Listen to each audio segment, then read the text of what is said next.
Hello friends, welcome to my channel. So आज हम बात करेंगे एक और इंटरेस्टिंग वीडियो के ऊपर जो है रिलेटेड टू ट्रेडिंग। तो जो लोग मार्केट में ट्रेडिंग करते हैं स्टॉक मार्केट में, वो इस वीडियो से रिलेट कर पाएंगे, है ना। तो ट्रेडिंग से पैसा बनाना क्या इतना ईजी होता है? अगर ऐसा होता तो हर एक ट्रेडर मिलियनेयर होता। लेकिन जो रियलिटी है ना, वो शॉकिंग है, क्योंकि जो स्टडीज़ हैं वो सजेस्ट करती हैं कि जो around 80 to 90% of active retail trader है ना, वो लूज़ करते हैं ओवर टाइम। तो ऐसा क्यों होता है? क्या मार्केट उनके अगेंस्ट है, या उनका बिगेस्ट एनिमी उनका ओन माइंड है?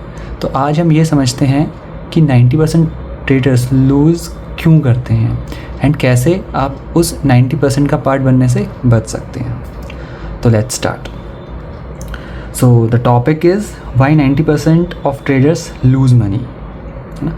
तो लेट्स स्टार्ट। ये वीडियो को हमने 6 पार्ट में डिवाइड किया है। सो जो फर्स्ट पॉइंट है वो है रॉन्ग एक्सपेक्टेशन, है ना। हम जो एक्सपेक्टेशन रखते हैं ट्रेडिंग में वो बहुत ही गलत है। हम क्या देखते हैं कि हमने आज एक ट्रेड लिया और कल उसमें प्रॉफिट हो जाए, और इवन जो इंट्राडे है वो लोग तो ये सोचते हैं कि आज हमने कुछ ट्रेड लिया और हमें 1-2 घंटे में वो प्रॉफिट हो जाए, है ना गाइस। और वो होता भी है किसी किसी का, लेकिन वो जो परसेंटेज है ना वो बहुत लो होती है। 100 में से 5% लोगों का होता है, बट 95% लूज़ मनी।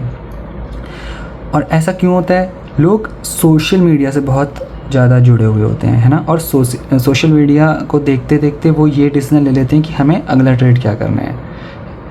गाइस, जो ट्रेडिंग है ना वो शॉर्टकट नहीं है ना। वहाँ पे शॉर्टकट नहीं होता है। Trading is like a profession, है ना। ये कोई लॉटरी का टिकट नहीं है कि आपने आज टिकट ले लिया और कल आपकी लॉटरी लग गई और आप मिलियनियर हो गए, है ना। तो जो फर्स्ट मिस्टेक है कि वो गलत एक्सपेक्टेशन लेते हैं।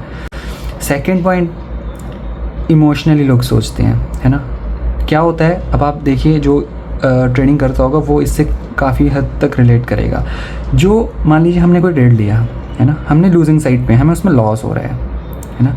तो उसको लूजिंग ट्रेड को हम होल्ड करते हैं, फिर होल्ड करते हैं इन द होप कि वो वापस प्रॉफिट में आ जाएगा, है ना। क्यों? इमोशंस की वजह से। और गुड ट्रेड्स होते हैं, अगर हमें हल्का सा दिख रहा है वो हमें प्रॉफिट हो गया और उसको हम सेल कर देते हैं, है ना, एग्जिट कर देते हैं ड्यू टू इमोशंस कि भाई अब भी प्रॉफिट हो गया, अब पता नहीं वो दोबारा लॉस हो जाए, तो इससे अच्छा हम ट्रेड को सेल कर देते हैं, एग्जिट कर देते हैं।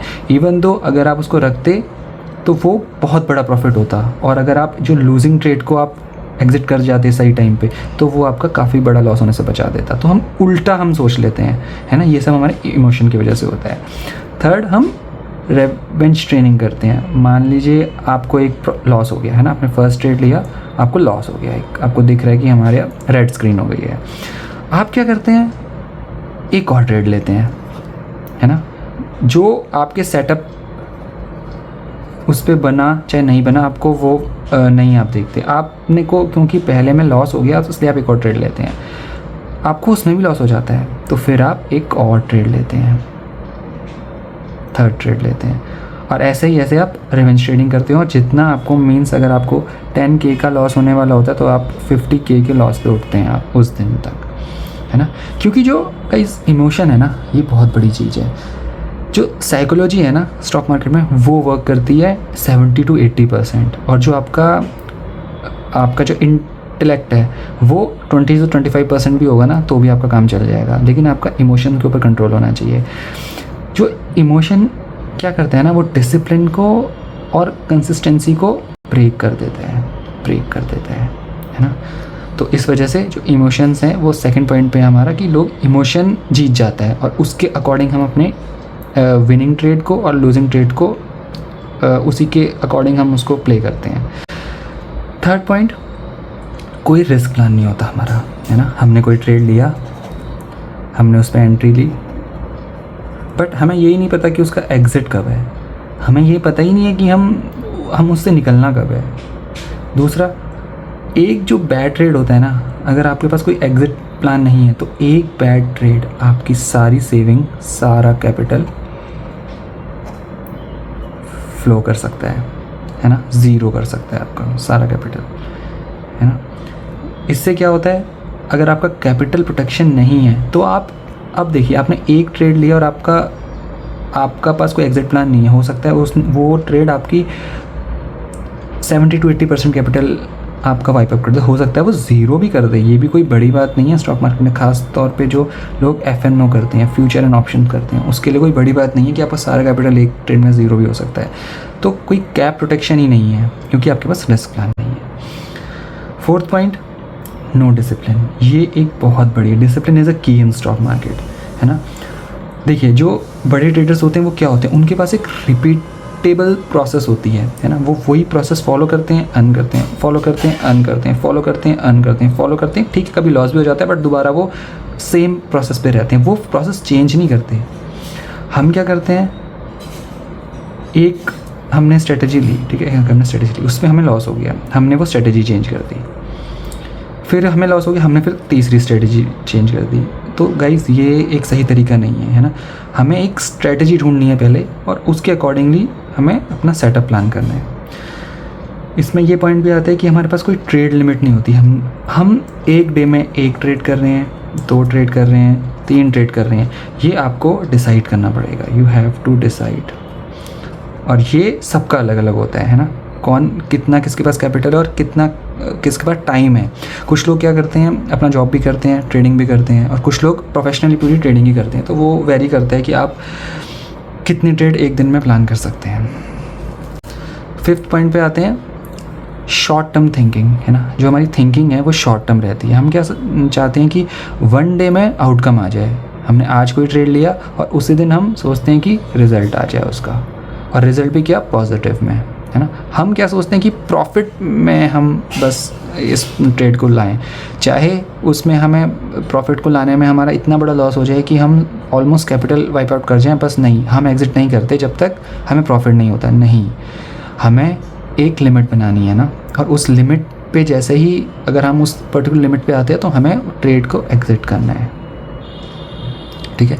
क्योंकि गाइस देखिए, अगर आप अपने कैपिटल को नहीं बचाएंगे ना तो आप आगे जो प्रॉफिटेबल वाले ट्रेड होंगे वो भी आप कैसे लेंगे। क्यों, इसलिए सर्वाइवल पहले आता है, फिर प्रॉफिटेबल होना होता है ना। तो अब की टेक अवेज क्या है ना, हम कैसे इन सारी मिस्टेक्स को सही कर सकते हैं। पहला, रियलिस्टिक एक्सपेक्टेशन होनी चाहिए। हमें मतलब मार्केट से सही एक्सपेक्ट करना चाहिए कि हम कितना उससे प्रॉफिट चाह रहे हैं। फॉर एग्ज़ाम्पल जैसे सपोज़ हम जिम जाते हैं गाइस, जिम जाते हैं तो हम ये नहीं एक्सपेक्ट करते कि आज मैं जिम गया कल मेरी 6 पैक ऐप बन जाएगी, राइट। तो हम वेट करते हैं, हमें टाइम देना पड़ता है, 2 months, 4 months, 6 month better result के लिए। तो वैसे ही स्टॉक मार्केट है, हमको रियलिस्टिक एक्सपेक्टेशन होनी चाहिए। दूसरा, कंट्रोल योर इमोशंस। ये उससे भी ज़्यादा ज़रूरी है ना। हमें अपने इमोशंस को कंट्रोल करना चाहिए, अदरवाइज़ हम गुड ट्रेड को भी बैड बना देते हैं और बैड ट्रेड को भी और बैड बना देते हैं और अपनी सारी कैपिटल लॉस कर जाते हैं। फॉर एग्ज़ाम्पल, आप कोई एग्ज़ाम दे रहे हैं, है ना, एग्ज़ाम दे रहे हैं और आपका मतलब पैनिक हो गए हो, बट आप पैनिक हो, है ना, आपको पैनिक हो रहा है कि भाई अब कैसा एग्ज़ाम होगा, क्या होगा। तो उससे क्या होता है, जो आपको सही क्वेश्चन होगा, जो जिसका आंसर आपको पता होगा, है ना, आप वो भी गलत करके आ जाते हो। इसलिए पैनिक होना, इमोशन होना पे कंट्रोल होना वो बहुत ज़रूरी है ना। हमें कोई भी ट्रेड पैनिक सेलिंग या पैनिक बाइंग नहीं करनी, हमें अपने इमोशन पे कंट्रोल रखना है। और जैसे ही सेटअप बनता है, जो हमारा सेटअप है, कोई भी हमारी स्ट्रेटेजी हमें वही लगानी है, हमें इधर उधर नहीं जाना है ना, अपने फोकस को और अपने कंसंट्रेशन को रखना है। तीसरा है असेस रिस्क। हमें अपना रिस्क देखना है कि हम कितने का स्टॉप लॉस ले सकते हैं या कितना कैपिटल हम एक ट्रेड पे लगा सकते हैं। फॉर एग्ज़ाम्पल, जैसे हमारी कार की सीट बेल्ट होती है ना। सीट बेल्ट क्या करती है, हमारी कार को आगे तो नहीं बढ़ा देती ना, हमारी कार की स्पीड तेज़ तो नहीं कर देती, हमारा फ्यूल की एफिशिएंसी तो नहीं बढ़ा देती। वो क्या करती है, बट जब हमारा अगर एक्सीडेंट हो गया तो वो हमें बहुत हेल्प कर जाती है। तो इसी तरह से हमारा स्टॉप लॉस होता है ना। तो हमारा रिस्क असेसमेंट होता है, वो बहुत ज़रूरी है। 4th point, avoid FOMO. FOMO क्या है, फियर ऑफ मिसिंग आउट। तो हमने जैसा लोग ट्रेड कर रहे हैं, सोशल मीडिया पे कोई टिप आ गई, कहीं हमने टेलीग्राम में कुछ पढ़ लिया, हम वैसे ही हम भी कर लेते हैं। नहीं, हमें ऐसा नहीं करना है। अपना सेटअप जब आएगा तभी हमें ट्रेड लेना है, क्योंकि ज़रूरी नहीं है आप मान लीजिए किसी रेस्टोरेंट में गए, वहाँ पे बहुत लंबी लाइन लगी हुई है ना, बहुत लंबी लाइन लगी है। जब आपने देखा अरे इसका मेन्यू तो बहुत ही बेकार है, यहाँ तो हमारे लायक कोई डिश ही नहीं है। इसलिए सिर्फ लंबी लाइन क्यों लगी है ये रीज़न जानना बहुत ज़रूरी है ना। हो सकता है आप ये लंबी लाइन चाइनीज़ के लिए लगी हो और आप साउथ इंडियन प्रेफर कर रहे हो, तो इसलिए लंबी लाइन का होना ये नहीं मैटर करता कि भाई वो रेस्टोरेंट अच्छा ही होगा। तो ऐसे टिप्स आना वो मैटर नहीं करता, वो कंफर्म नहीं करता कि आपका जो ट्रेड है वो सही होगा कि नहीं। 5th पॉइंट है डिसिप्लिन। डिसिप्लिन तो गाइस की है ना। डिसिप्लिन आपका बहुत ज़रूरी है। जैसा कि मैंने पहले बोला 70 to 75% यहाँ पे डिसिप्लिन और साइकोलॉजी का गेम है ट्रेडिंग। 20 to 25% भी अगर आप इंटेलेक्चुअल हो ना तो लॉन्ग रन में आप ही जीतोगे अगर आप डिसिप्लिन्ड हो, है ना। मान लीजिए आप पर्सन ए है, पर्सन बी है। पर्सन ए बहुत चीज़ों की रिसर्च करता है, बहुत ज़्यादा उसका दिमाग तेज चलता है, बट वो डिसिप्लिन में कहीं ना कहीं पीछे है। आप ज़्यादा रिसर्च नहीं कर पाते, ठीक है, ज़्यादा रिसर्च आप नहीं कर पाते, आप ठीक है इंटेलेक्ट भी आप उससे कम हो, लेकिन आप डिसिप्लिन में 100% हो। आपको पता है मुझे कब एंट्री करनी है, कब एग्जिट करनी है। तो क्या होगा ना, लॉन्ग रन में हमेशा आप जीतोगे। चाहे वो कुछ ट्रेड अच्छे प्रॉफिटेबल निकाल देगा, लेकिन जब लॉन्ग रन होगा ना, आफ्टर 1 year 2 year आप उससे आगे होगे। ये स्टडीज़ हैं, ये स्टडीज़ कहती हैं, है ना। तो इसलिए लॉन्ग टर्म गेम है जी, लॉन्ग टर्म। हमें आपको शॉर्ट टर्म थिंकिंग नहीं देखनी, हमें इसको लॉन्ग टर्म ट्रेडिंग की तरह लेना है ना। तो मैं ये आपको बोलूँगा कि आप कोई भी ट्रेड लेते हैं ना, उससे पहले आप 2 क्वेश्चन पूछिए, है ना। Why I entered this trade, दूसरा did I follow my rules.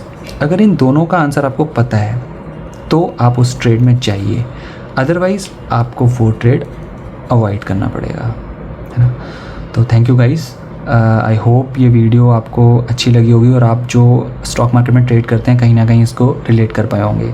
ऐसी और वीडियो के लिए मेरे चैनल को लाइक करिए और ज़्यादा से ज़्यादा सब्सक्राइब करिए। Thank you guys, thank you for watching. मिलते हैं नेक्स्ट वीडियो पे।